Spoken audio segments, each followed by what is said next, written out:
Hello friends, I'm here to teach you about hard mode Vorkath, one of the most toxic bosses in the game, presumably, especially to those faint of heart and to those who do not know his mechanics, which turns out no one does because they're all untelegraphed and they're really terrible.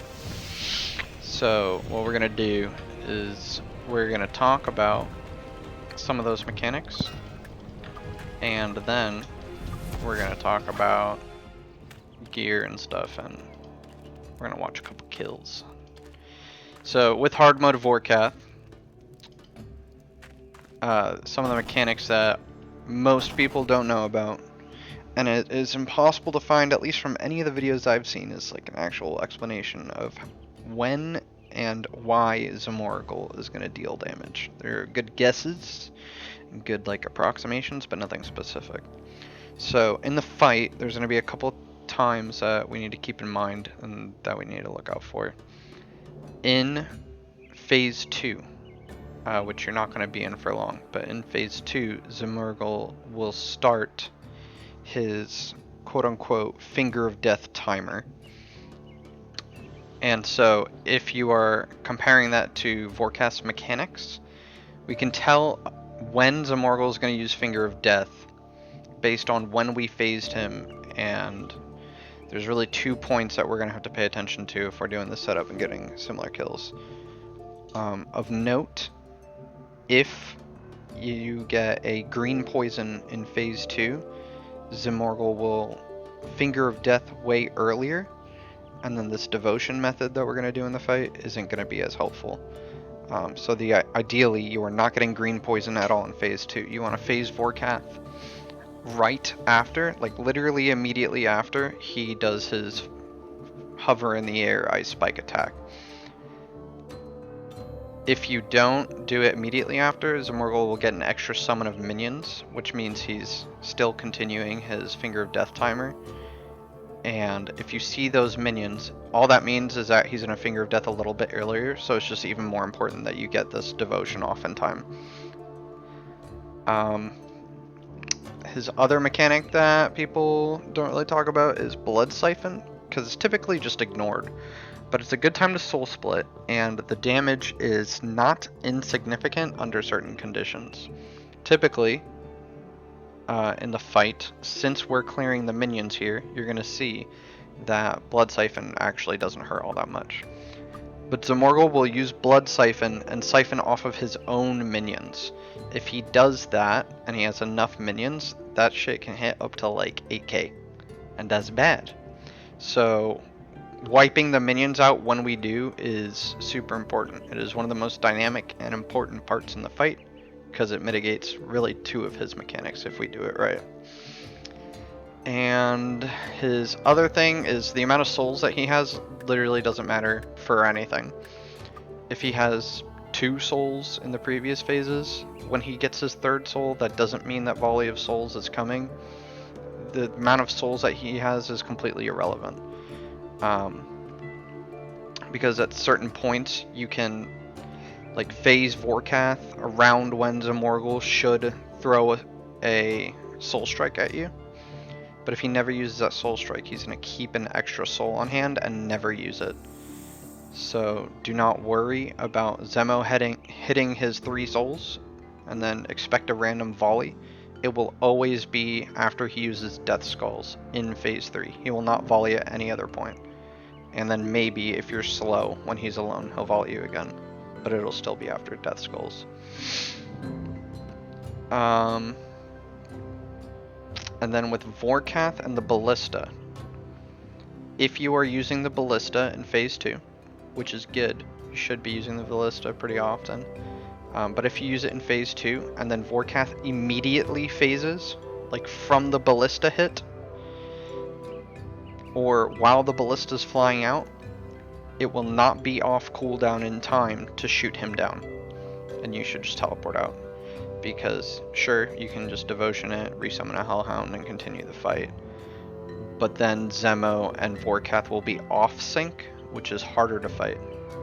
Just makes the kill a little more annoying, and you're gonna have to eat food since you can't defend from both of them at the same time.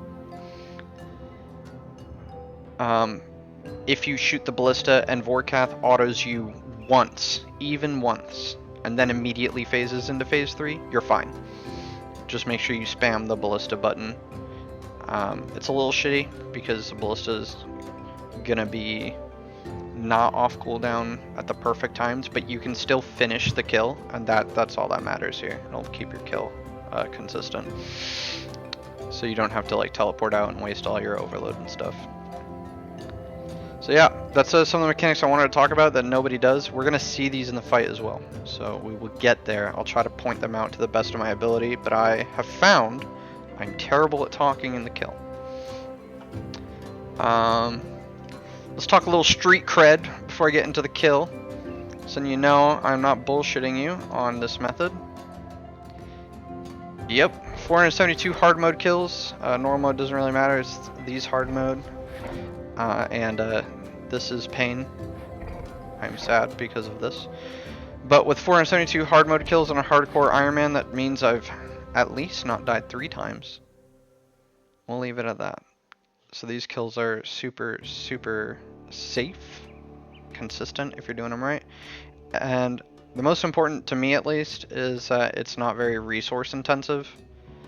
So you're gonna be saving out on like the stress of maintaining a shit ton of runes to spam reflect. We're not gonna be spamming reflect.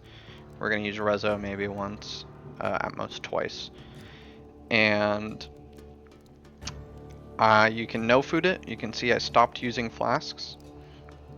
But we'll talk about equipment right now. This is a super endgame fight, so do not try this at home or without super endgame stuff. Unfortunately, you cannot get consistent kills, at least to my experience, without damn near every single one of these buffs. So looking at relics first, we're talking Fury of the Small, Conservation of Energy, and Death Ward. Death Ward is for safety purposes, because if you DC, it is very unlikely that you're going to live. But with Death Ward and Hellhound and Aegis, then your damage reduction becomes absurd. So even if you're tanking mechanics, you are very likely to Ring of Life out if you're just camping that. If you're not a hardcore, then Ring of Life and Death Ward doesn't matter, so just do whatever you want on your mainscape type accounts. But I'm making this for my friends in the clan, so this is for you hardcore homies. We're going safe on this one. Looking at gear, full Raziel gear, full First Necromancer gear is required. I run a more defensive setup with Devoted and Enhanced Devoted, partially because I've not ground out Aftershock yet, so my Undead Slayer's on my Omni Guard, and with Undead Slayer on Omni Guard, it just opened up a defensive spot here. If you have Aftershock on your Omni Guard, then you can move Undead Slayer down here, and then you can also get whatever the other Invig type perk is. But yeah, tell it's not biz perks, but having defensive lineup is super helpful. It just makes it so you don't need to soul split flick as much, and you're gonna have kills where like you're getting tickled the entire fight, and you're just gonna laugh at the damage. It's not 100% consistent, but it's helpful at times. Invig 4 and mobile, I'd say is borderline required because you're moving around a lot in this fight. I've not done a fight without mobile, and I wouldn't recommend it. Relentless can be kind of troll. Don't trust every single Relentless proc, just keep doing what you're doing. But once you're comfortable, you can find the times when it is nice. I'll try to ignore them for the most part, our Relentless procs. I'll try to ignore them for the fight. Undead Slayer is absolutely required for this. Your kills become a good amount slower, and part of getting the green poison skip is part of being able to get the green poison skip rather is because we have Undead Slayer here. You can add in Undead Slayer perk. I don't have it, but that just goes to show that these kills are really clean even without going crazy and in debt on items and such. The Zook Cape is obviously 100% required for any endgame PVM. You should have had this if you have Raziel gear, if you're an Iron Man. If you don't have this for your mainscape account types, go get it, because you're going to need it. We're going to do a full living death rotation multiple times in the fight. But yeah, that's about it for armor. Ring of Life, if you don't care about living, then put whatever ring you want here. I hear that the Occultist ring is amazing. But if honestly, even if I were to use that, then I wouldn't know what to do with the extra necrosis stacks. But just use whatever ring you like. In our inventory, we've got our Excalibur. We're going to use this in Phase 3 and Phase 3 only. That's super important. Vuln Bombs, our best overload that we got. Super Anti-Fire, and some sort of adrenaline replenishing type potion. The regular adrenaline potion works just fine, but enhanced replenishment makes it so where if you mess up in your living death rotation and you use, say, Soul Sap instead of Touch of Death, you can still immediately use Death Skulls. So I always recommend at least enhanced replenishment / super adrenaline. Turn these into flasks if you want. Super restores and Cerebrews. We're not going to be using them except for the super restore. A Rocktail to recover from using life transfer. And a bunch of blubbers. Just fill your inventory with blubbers. We got astrals and all these runes in the pouch. It's blood, air, soul, and chaos.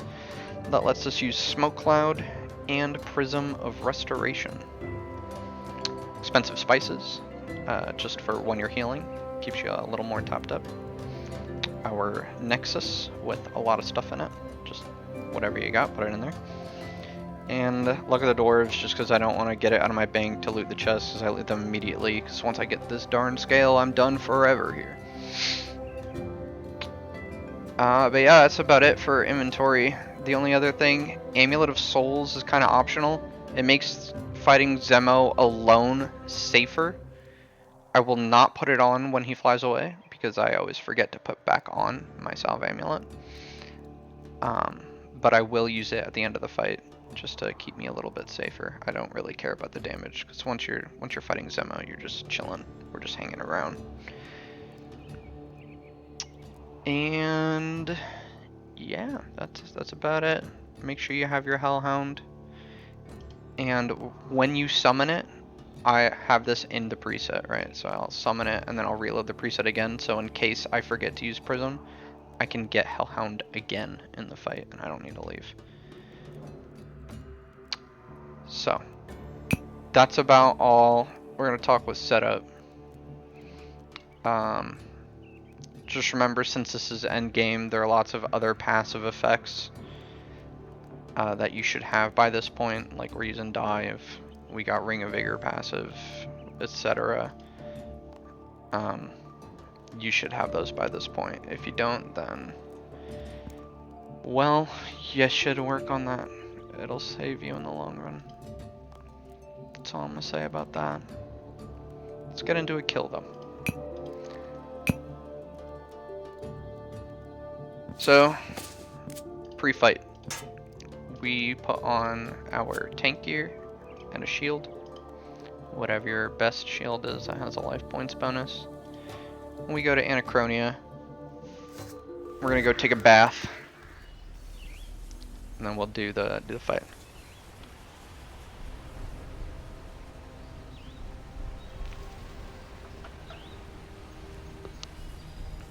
We're going to do Desert Pantheon Aura for a life points buff instead of a Bonfire because this is better. So Strength of Hit, take a bath, and then we go fight. So now that we're all kitted out, we're going to start the first fight off by talking about our DPS rotation. And just mostly key things that I'm looking for in the fight. A lot of this is not gonna have to be super specific, but when I'm doing it, I try to do the same thing every single time. For the most part, it's just if you use the abilities at the points that I say I'm using these abilities, so like within that phase, you're going to be just fine. And we're going to be dancing Living Death around our Adren Pot cooldown and around Vorkath's mechanics, so we don't get screwed over with using skulls when he's like flying or something.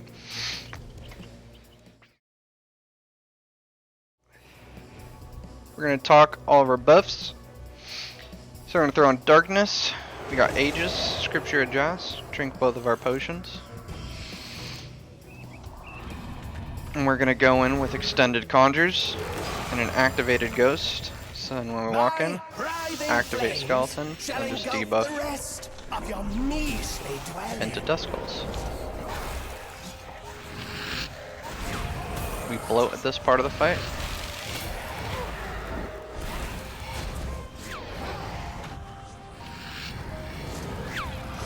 Shoot some arrows here in case a shielder pops up. And then Living Death Rotation. Anticipate into activate Skeleton while you're running around. And throw another auto and Duskulls once you've survived the spikes. Throw out a volley for a nice heal. Shoot the arrows again.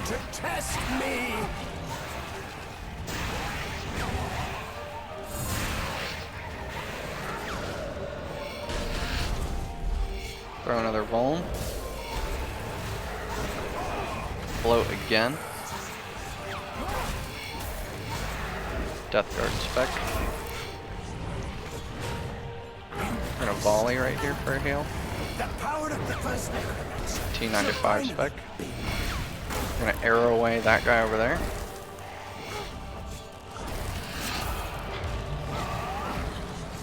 And he's phased pre spikes. So if this happens, you do lose an opportunity to pop a Reza. That's fine. We're gonna volley here. Cut them down without mercy. We're gonna wait for those arrows to come off cooldown, but we're just gonna hover it for a bit. There you go. Gonna kill him just because he's close. You don't have to do that. We just hold 100% so we can get a Duskulls off.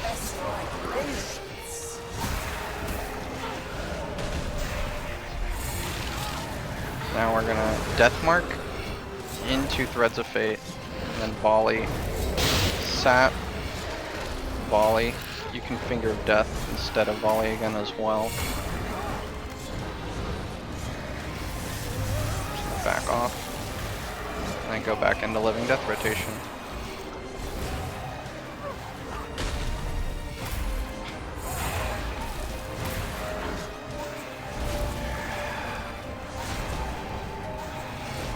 Can use one more ability, and then Duskulls, and we're gonna activate Excalibur now.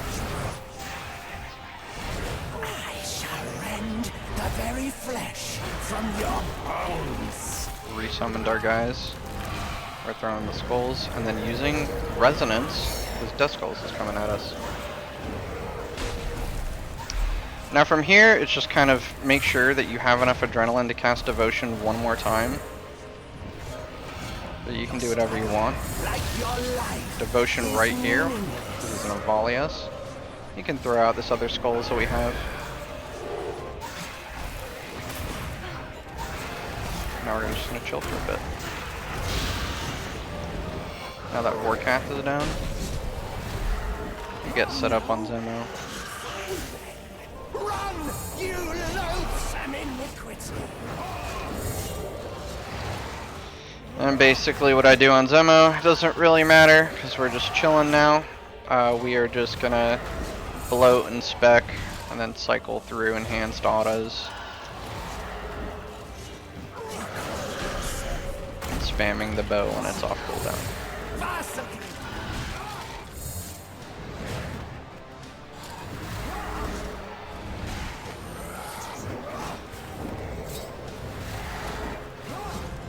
Conjures die here. can get him back. Entomb this weakling upstart. Activate Ghost, Dust Skulls. I'm gonna debil this.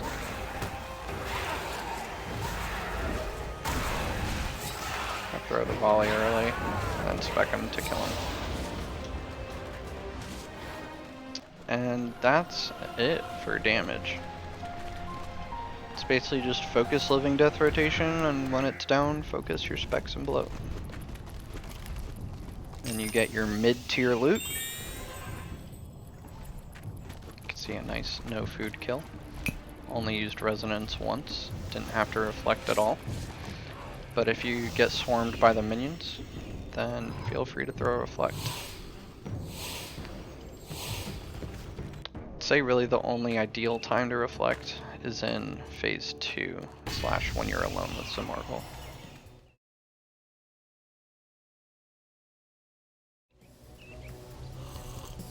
Now we're going to talk defensives.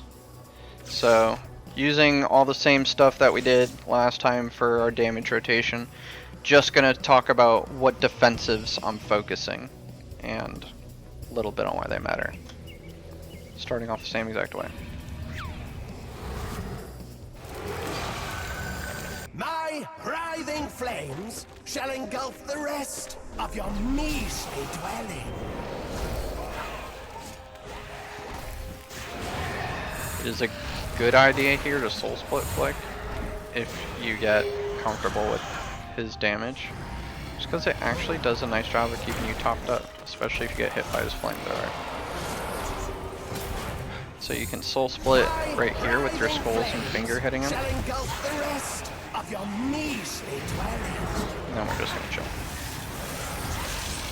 Focus on damage for a bit again. We're gonna look for a window where Zemo attacks us, and then immediately hit Soul Split and Volley for a nice big heal. At some point we got a Relentless. I'm mostly just ignoring it, but I will bloat here for free. Revolt.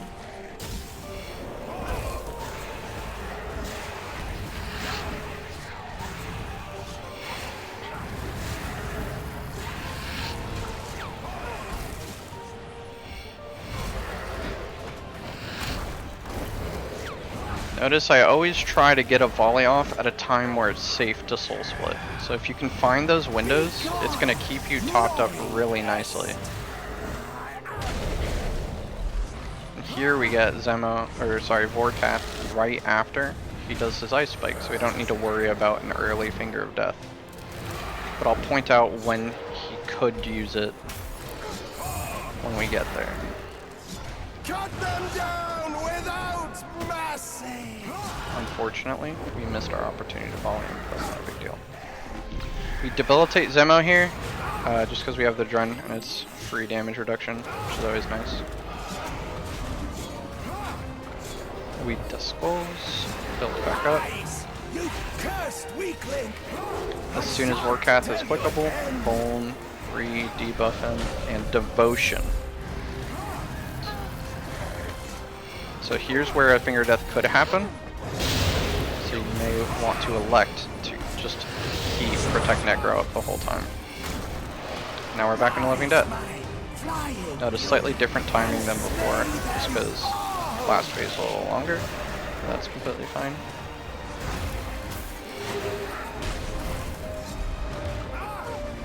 And here you can see we actually messed up. We're not going to get as many skulls as last time. The fight will still go just fine.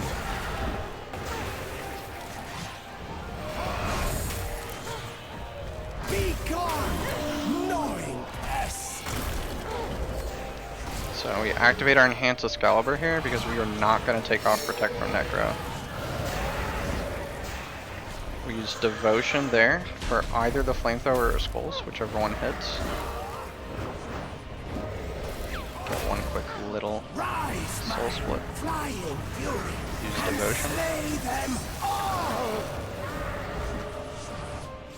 And here, since we missed a Skulls, we're just going to spam some specs.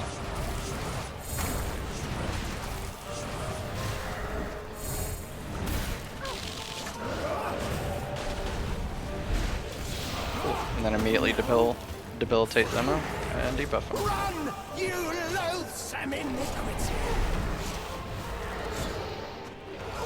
Now we're safe. Zemo will probably get to the point where he uses Blood Siphon again. But we don't have to worry about it because we're going to have all of our defensives. And we're not stressing about really any of his mechanics anymore. Since Vorkath can't stack on top of us.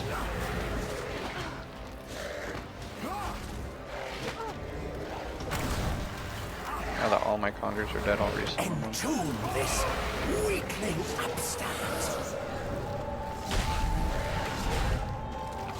We're gonna debilitate this. Because he's gonna use Finger of Death after it. Throw out some specs and then volley to kill him. Big chillin'. Cool.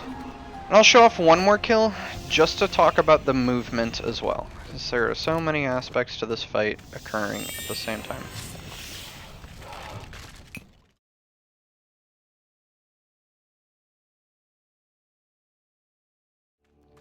So now we're going to talk about just movement for the Vorkath fight, because movement is another huge part of what you got to deal with.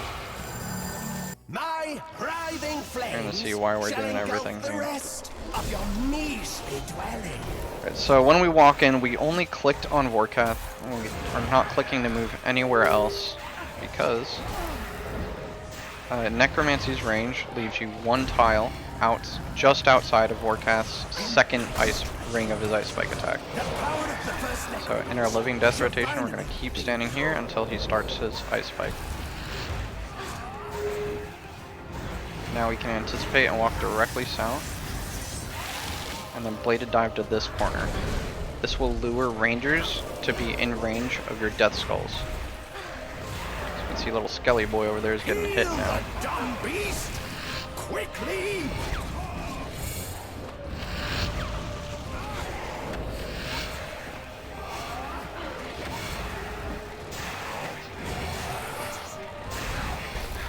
We're gonna camp this spot for a bit until we get spiked again. This common garrison shall be your grave!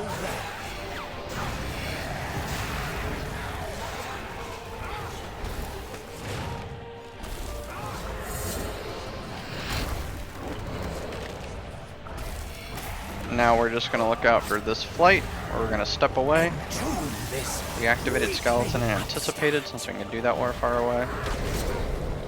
And we go to this corner, so we're close to Zemo. Being close to Zemo is going to be nice for when we drop our Prism of Restoration. Throw an early volley.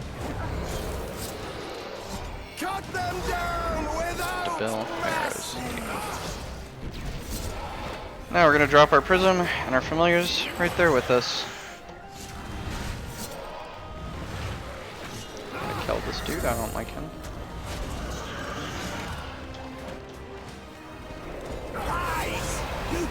Now that Vorkath is back, we wait till he's clickable and then start throwing debuffs on him and bladed dive out of those spikes. Now we're doing our regular Threads of Faith stuff. You can walk into the middle of them. I don't think you have to, but I just always do.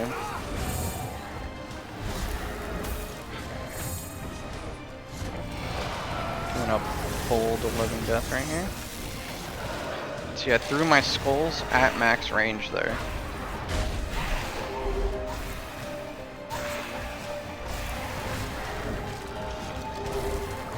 Now we're just gonna hang out right in front of him again.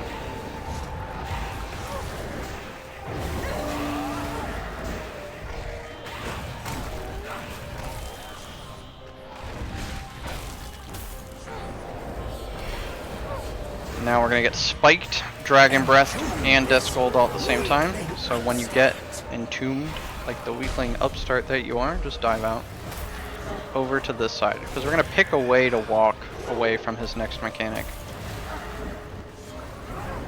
We're gonna throw Death Skulls and anticipate back to 50. And Devotion. Now we're back in. You don't even need to walk that far. Just do whatever until you're safe. Entomb this weakling The important thing to note about your bladed dive back in is just that you do not want to bladed dive into ring 1. If you're in ring 1 at all, even just on the corner, you're going to take a big melee hit from Vorkath. Must I be forever plagued? Now, it's literally just going to be bladed dive to safe spot when spikes show up and attack Zemo.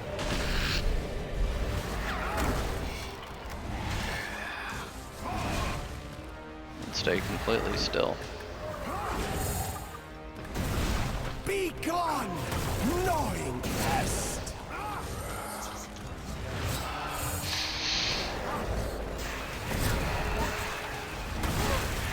Resummon the guys. Debilitate this did. It's got a good amount of minions. Then spec for the kill. There we go. And get your free loot from Runner Girl. And that's it. That's really all I got. Alright, super long guide, lots of information in there, so if you're not doing well in your first few kills, that being really like 100 kills, don't worry. Like, eating through all of your food for your first few kills is absolutely normal. This thing is super hard to learn until you have like muscle memory rhythm down and until you feel really safe. If you want to like consistently eat to full, that's fine. Yeah, I hope this helps you guys out, friends, specifically clan friends. That's why I'm making this. I wish thee luck. I hope you don't go as dry on scale as I have. Yeah, hit me up if you have any questions on ways to improve, / if you want me to like watch a kill or something. I will do that. But for now, goodbye, and don't die at Vorkath.